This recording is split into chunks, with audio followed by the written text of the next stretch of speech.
Welcome, language learners from all around the globe, to Listen Up, the podcast that takes you on a captivating voyage through the English language. Whether you've just started your journey or have been navigating the intricacies of English for some time, this podcast is designed to be your trusty compass, guiding you towards fluency and unlocking the wonders of English. I'm your host, Karen, a passionate traveller and an experienced teacher of English as a second language. Join me as we embark on an exciting expedition filled with British history read by a native speaker. Together, we'll conquer the challenges and celebrate the victories of learning English as a foreign language. Each episode of Listen Up will immerse you in a variety of topics, from aspects of British culture, history, and literature. We'll explore useful vocabulary that will empower you to communicate confidently in English. If you want to read along with the podcast, head to my website www.onepawinthesand.com/ESL. The link is in the description. But this podcast isn't just about learning English in isolation. It's about building a community of language learners, supporting one another, and fostering a love of the English language. I encourage you to engage with us through my Patreon page, where you can connect with fellow learners, ask questions, and share your own language journey. So, whether you're sipping tea in Tokyo, walking the streets in Sao Paulo, or studying in a bustling cafe in Berlin, Listen Up is here to accompany you on your quest for English fluency.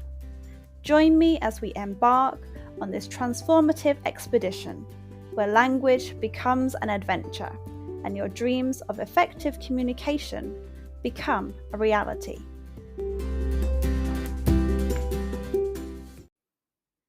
Today's episode is called 10 Downing Street. In the middle of London, there's a special building called Number 10. It's really important in British politics and has been around for a very long time. Number 10 Downing Street was built in 1682 by a man named Sir George Downing. Originally, it was supposed to be a row of houses, but it turned into one big building. On this day, 22nd of September 1735, it became the place where the British Prime Minister lived. The building looks nice with red bricks and a fancy black front door.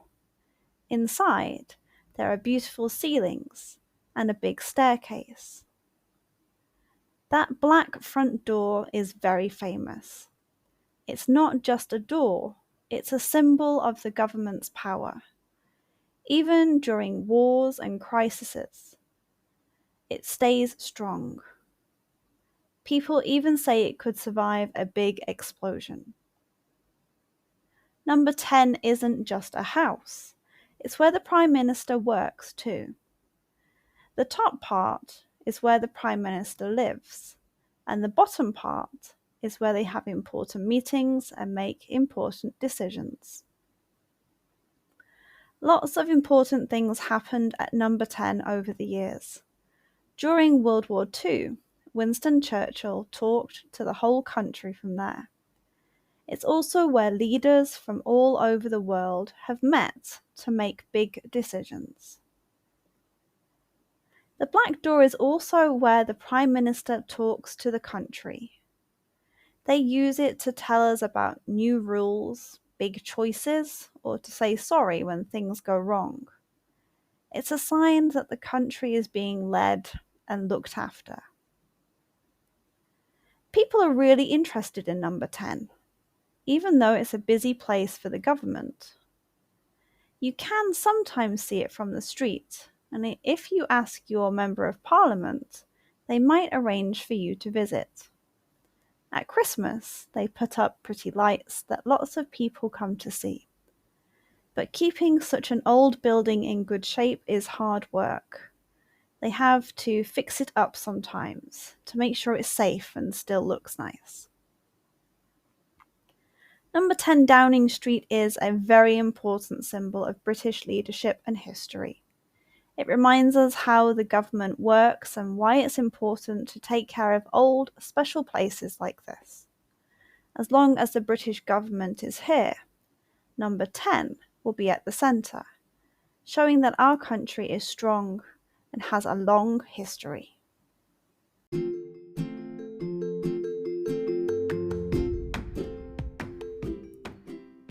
And that wraps up another episode of Listen Up. I hope you enjoyed learning about my topic today and practicing your English. Remember, the exploration doesn't have to end here. If you have any lingering questions or want to continue the conversation, I've got some great opportunities for you. First off, I offer private lessons for those of you eager to expand your knowledge further, whether it's practicing today's subject or exploring other topics. I'm here to guide you on your English journey. Reach out to me through my website or social media platforms, and let's embark on a personalised learning experience together. I have been involved with training people for more than 10 years. I've been teaching English as a second language for over a year, in which time I have taught over 500 students, many of whom are regulars. But wait, there's more.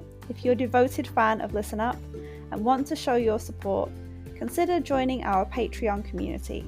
Your contribution directly helps us bring you more episodes and maintain the quality of our show. Your support truly means the world to me, and we couldn't continue this podcast without you.